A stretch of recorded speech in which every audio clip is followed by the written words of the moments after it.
Hello guys, please subscribe to my channel.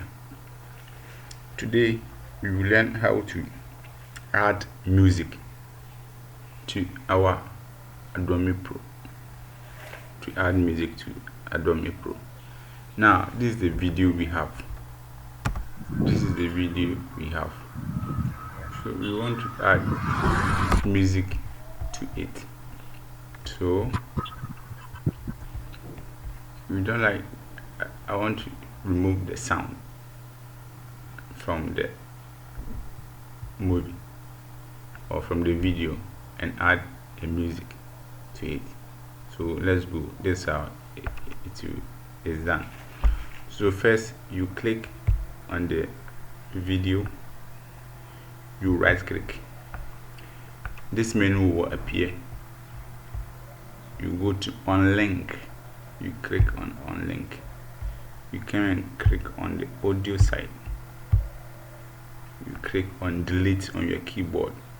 You see it has deleted. So now there's no sound or there's no music on the video.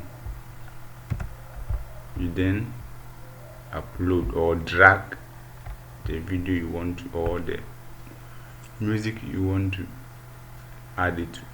So this is the music. I will then drag the music to it. The music is longer than the video, so I'll drag this one and adjust the music.